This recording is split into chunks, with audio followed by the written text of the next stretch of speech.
Hello friends, स्वागत है आपका हमारे यूट्यूब चैनल कैन अकेडमी में। हम आ चुके हैं आपके लिए ग्रामर की अगली वीडियोस को लेकर के।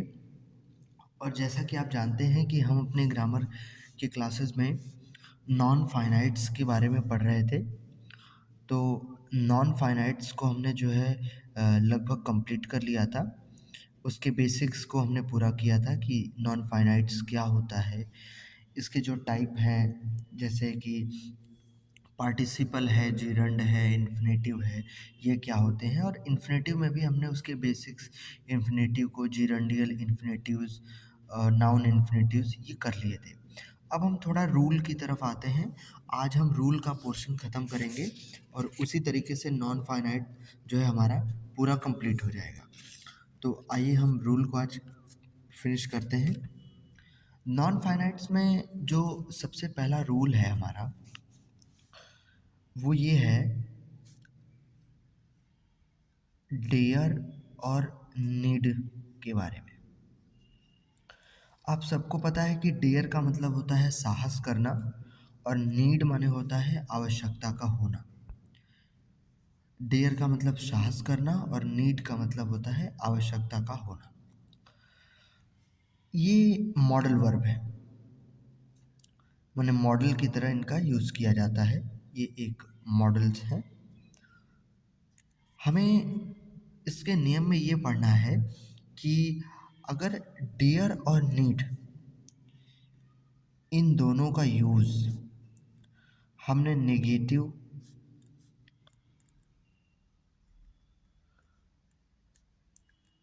या हमने इंट्रोगेटिव इन दोनों रूपों में किया है। अगर डेयर और नीड का यूज़ इन नेगेटिव या इंट्रोगेटिव के रूप में हमने किया है तो इनके साथ हम टू का प्रयोग नहीं करते हैं, नहीं करते हैं। अगर डेयर का यूज़ नेगेटिव और इंट्रोगेटिव के जैसे हुआ है तो हम इसके साथ टू का प्रयोग नहीं करते हैं। लेकिन अगर डियर का यूज़ मेन वर्ब की तरह हो, मेन वर्ब की तरह हो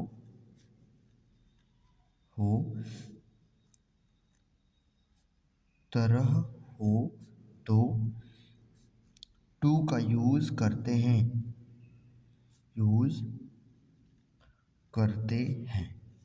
जैसे जैसे हमारा रूल ये है कि अगर मान लेते हैं कि हमारे पास एक सेंटेंस है जिसमें डेयर का यूज़ निगेटिव की तरह किया गया है। जैसे ही डेयर नॉट स्पीक, उसे बोलने की साहस नहीं है। अब इसमें डेयर का यूज़ नॉट के साथ किया गया है। वैसे डेयर का मतलब होता है साहस करना, ये तो है एक क्रिया, लेकिन इसका यूज़ मॉडल के साथ है और ये नॉट के पहले है, मतलब ये हेल्पिंग वर्ब के रूप में है। तो इसमें जो है हम टू का प्रयोग नहीं कर सकते। लेकिन अगर मेन वर्ब की तरह है, ही डेयर्स टू स्पीक, अब इसमें हम जो है टू का प्रयोग कर सकते हैं क्योंकि यहाँ डेयर जो है मेन वर्ब की तरह है।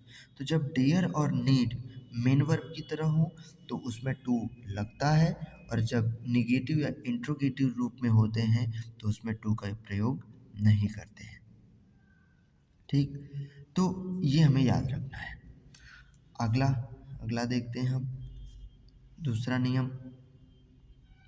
दूसरा नियम ये कहता है कि कुछ हमारे पास ऐसे वर्ब हैं जिनके साथ टू का प्रयोग नहीं कर सकते एक्टिव वॉइस में।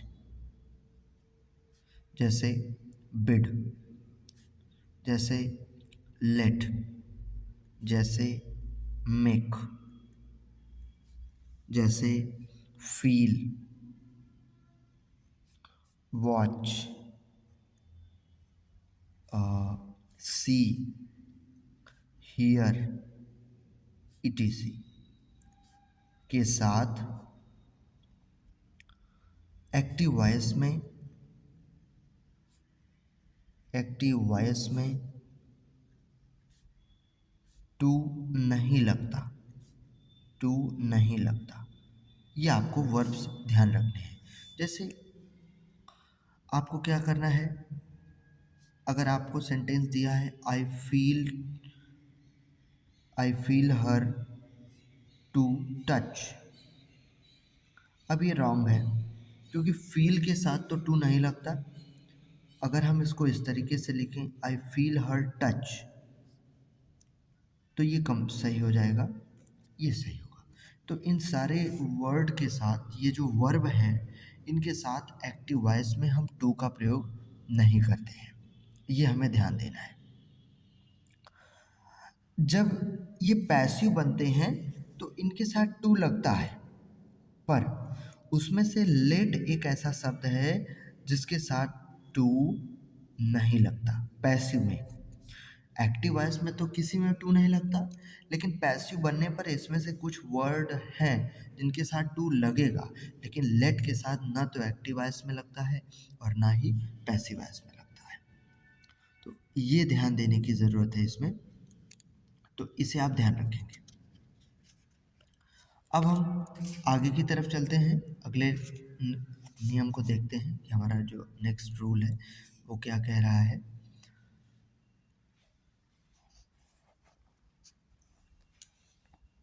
तीसरा रूल, हमारे पास कुछ इस टाइप का स्ट्रक्चर भी देखने को मिलता है, जैसे वर्ब प्लस हाउ, व्हाट, हाँ, कुछ इंट्रोगेटिव वर्ड्स होते हैं, फिर प्लस इन्फिनेटिव होता है। इन्फिनेटिव का मतलब टू, जैसे वह तैरना जानता है तो आप कहते हैं he know how to swim, ठीक है। तो ये हाउ टू, ये I know what to do, तो कुछ पहले वर्ब आएगा, इंट्रोगेटिव वर्ड आएंगे, तो उसके बाद इन्फिनेटिव का यूज़ करते हैं। ये हमारा कुछ इस टाइप का स्ट्रक्चर कहता है। हमारे पास और भी ऐसे रूल्स हैं जो कि हमें ध्यान देने की ज़रूरत है, जैसे कि कहाँ पे हमें इसका यूज़ करना है, कहाँ पे हम इसका यूज़ नहीं कर सकते, तो ये सारी चीज़ें हैं। जैसे मान लेते हैं कि आपको एक सेंटेंस दे दिया जाए, कभी कभी हम ट्रांसफॉर्मेशन में इस टाइप के सेंटेंस को पढ़ते हैं, जैसे मैं आपको बता रहा हूँ।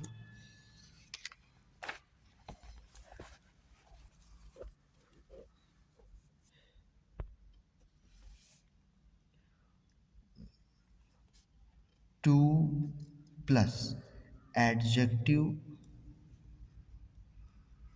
Plus infinitive,